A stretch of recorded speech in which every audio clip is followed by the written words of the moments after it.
Hi, I'm Vera. I'm on a quest to gather many different perspectives on the topic of sexuality, more specifically on positive aspects of sexuality. Today I'm really excited to bring to you another conversation with Reverend Dr. Beverly Dale, who is a sex-positive Christian reverend, as well as the founder and director of the Incarnation Institute for Sex and Faith. We delve into topics such as desire, fantasies, porn, and self-pleasure.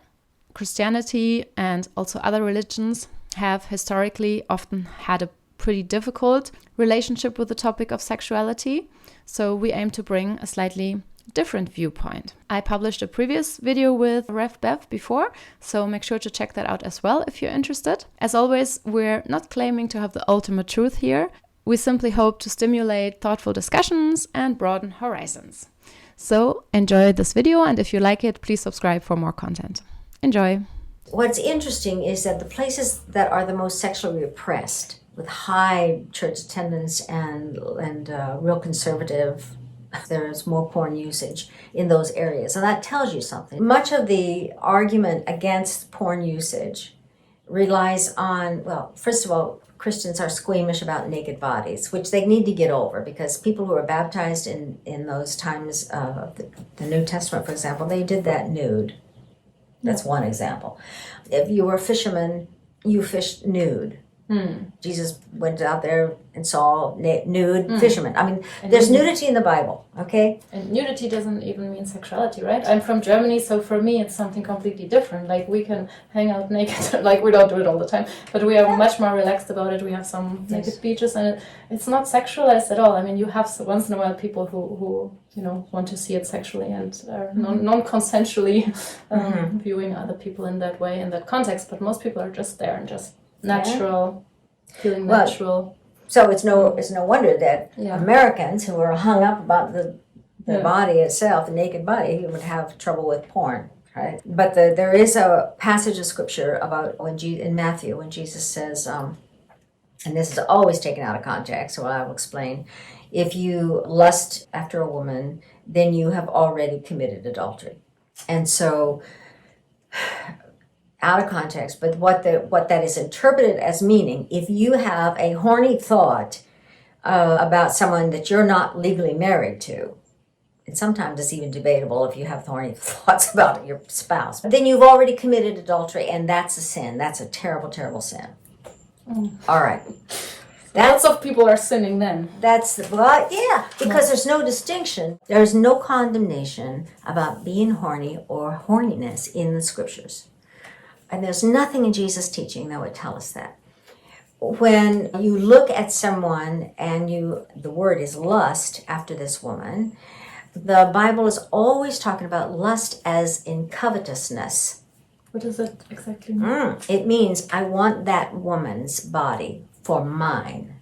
So I want that property. Lust is connected to the property ownership of the idea of women of that time were property. So if you lust after that woman, you're wanting that man's wife for your own collection or harem, right? That's what that passage is about. That's the reality of that cultural time. The passage is about a much bigger idea than that. Because the very next thing, or maybe it's before that, is if you are angry, you have already murdered the man. The people who use that for anti-porn stuff never pay attention to that piece of anger, because we all know we all get angry, but we don't say we're going around murdering people, and God's going to charge us with that because we're angry. The purpose of that scripture is to talk about Jesus saying, be aware of what you're thinking, because it is from our thinking that our behavior emerges. It's a very good lesson.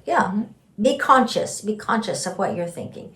Now, can I admire another person's beauty, or can I say quickly in a fantasy of, wouldn't it be wonderful to swing from the chandeliers in a wild and crazy orgy with that person? Am I going to do that? No, I will not. It's a wonderful fantasy, but no, I'm not going to do it. Well, that's not what Jesus was talking about. Just be aware. All right? Now, if you look at somebody and you say, I want that and I will get that, and then proceed to rape or, you know, have non-consensual sex, then now you have done exactly what Jesus was talking about, which is to take ownership of somebody else and become irresponsibly hedonism.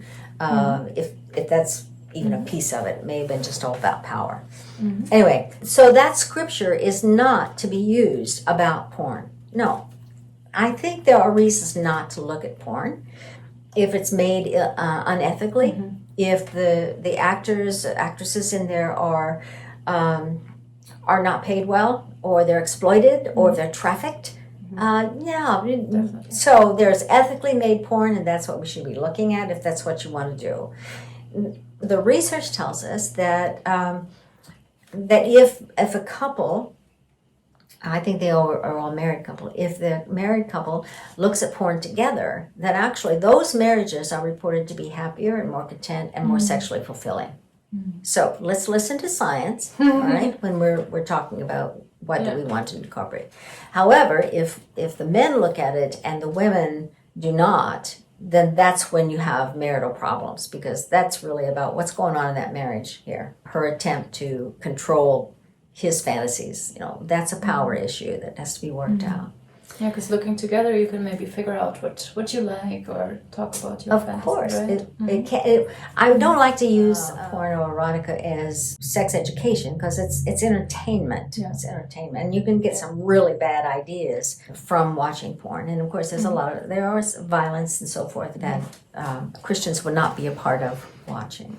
I make the distinction also between porn and erotica. Erotica then is ethically sourced, and violence and ownership and violation of human rights is not a part of that. And then porn, I'm more likely to put in, and there might be things in there that are horrendous, that we just don't want to be a part of a lifestyle that's grounded in the golden rule.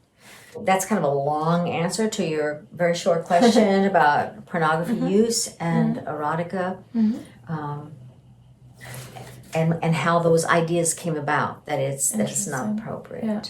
And I think it fits to what we talked about last time about when we get more positive and less shameful about our sexuality and our desires, our fantasies, also something like porn use, then it's also easier to maybe change some things in beneficial ways, or make sure we don't act out unconscious fantasies.